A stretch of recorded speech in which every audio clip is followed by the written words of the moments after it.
Albanian ട്രിപ്പിന്റെ ഫോട്ടോസും വീഡിയോസും കണ്ടില്ല. എന്ത് രസമല്ല സ്ഥലങ്ങൾ കാണാൻ. എനിക്ക് ഭയങ്കരമായിട്ട് ഇഷ്ടപ്പെട്ടു. ആ ഫസ്റ്റ് ഇന്റർനാഷണൽ ട്രിപ്പാണ്, അത് ഭയങ്കരമായിട്ട് ഇഷ്ടപ്പെട്ടു. പക്ഷെ അത് മാത്രമല്ല, ഈ സ്ഥലങ്ങൾ കുറച്ച് കാര്യങ്ങൾക്ക് ഫേസ് ചെയ്യേണ്ടത് എന്തൊക്കെയാണ്. ട്രാജഡി നമ്പർ 1, വീട്ടിൽ നിന്ന് ലഗേജ് എല്ലാം പാക്ക് ചെയ്ത് സെറ്റ് ചെയ്ത് എയർപോർട്ടിലെത്തി.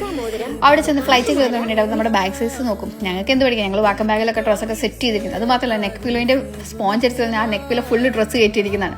പക്ഷെ ഇവൻ ഞങ്ങളെ പൊക്കി. ഇവൻ ഈ ബാഗ് ഞങ്ങൾ അതിൽ കുത്തി ഇറക്കിയെന്ന് പറഞ്ഞാൽ ഞങ്ങളെ കൊണ്ട് 3-4 പ്രാവശ്യം റീപാക്ക് ചെയ്യിപ്പിച്ച് 3 ബാഗ് സെറ്റ്. 4ാമത്തെ ബാഗ് ഞങ്ങൾ പിന്നെ 60 പൗണ്ട് എടുത്തു. ആ പൈസ പോയല്ലോ എന്നുള്ള സംഘം അൽബേനിയ ചെന്നിറങ്ങി.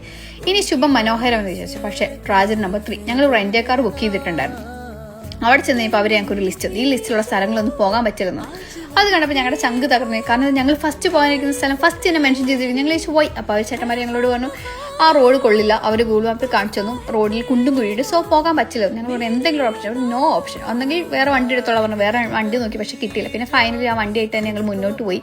പിന്നെ തിരാനെ ചെന്ന് ഒരു ഷോപ്പിംഗ് മാളിൽ പോയി സാധനങ്ങളൊക്കെ മേടിച്ച് ഫുഡൊക്കെ കഴിച്ചു. ഫുഡൊക്കെ നല്ല ടേസ്റ്റി ആയിരുന്നു. പിന്നെ ഞങ്ങൾക്ക് അത്യാവശ്യമായിട്ട് സാധനങ്ങളൊക്കെ മേടിച്ച് ഞങ്ങൾ അടുത്ത ലൊക്കേഷനിലേക്ക് സിപ്പ് ലൈൻ കയറാനായിരുന്നു. അഡ്വഞ്ചർ ആകെ പള്ളി പെരുന്നാൾ വീക്കെൻഡ് ലൈനിൽ മാത്രം റൈഡിൽ കയറുള്ളൂ. എനിക്കൊരു കിടക്കട്ടെ എന്ന് വിചാരിച്ചു. അങ്ങനെ അവിടെ ചെന്ന് സിപ്ലൈനെ കയറി നല്ല അടിപൊളി എക്സ്പീരിയൻസ് ആയിരുന്നു. അവിടുത്തെ സ്റ്റാഫൊക്കെ നല്ല ഫ്രണ്ട്ലി. ഞങ്ങൾക്ക് ഇന്ത്യൻ പാട്ടൊക്കെ വെച്ച് തന്നു. 3rd ലൊക്കേഷനിലേക്ക് tragedy number 3. ചെറുതായിട്ടൊക്കെ ചാറ്റൽ മഴ പെയ്തു തുടങ്ങി. പിന്നെ മഴ ശക്തിപ്പെട്ടു, മഞ്ഞായി. പിന്നെ റോഡ് കാണാൻ പറ്റാത്ത അവസ്ഥ. അപ്പോഴേ ഞങ്ങൾക്ക് പണി പാളിയെന്ന് മനസ്സിലായി. മോളിൽ ചെന്നപ്പോൾ അവർ പറഞ്ഞു sorry, cable car service temporary close due to the bad weather. ഞങ്ങൾ കുറേ ചോദിച്ചു, കാരണം സ്റ്റിൽ അത് വർക്കിംഗ് ആണ്, ഞങ്ങൾക്ക് കാണാം. അപ്പോൾ അവരൊന്നുമില്ല, പ്രീ ബുക്ക് ചെയ്തവരെ മാത്രമേ കയറ്റി കൊടുക്കും. അങ്ങനെ ഞങ്ങളെ കയറ്റിയില്ല. പിന്നെ ഞങ്ങൾ ആ ചുരം ഇറങ്ങി താഴെ എത്തി. അപ്പോൾ ഉണ്ട് മഴ പോയി, കാറ്റ് പോയി, നല്ല ക്ലൈമറ്റ്, എല്ലാം കാണാൻ ക്ലിയർ ആയിട്ട്. ഞങ്ങൾക്ക് മാത്രം എന്താ ഇതാ. പിന്നെ അവിടുത്തെ വ്യൂ ഒക്കെ കണ്ട് ഞങ്ങൾ അടുത്ത ലൊക്കേഷനിലേക്ക് തിരാന ടു തെത്ത്. ദാ ട്രാജഡി നമ്പർ 3 or 4. ഞങ്ങളുടെ കാറിൻ്റെ ടയർ പൊട്ടി ഗൈസ്. പിന്നെ ടയർ കുരയിരിക്കുന്ന ടയറെല്ലാം മാറ്റി ഞങ്ങൾ മുന്നോട്ട് പോയി.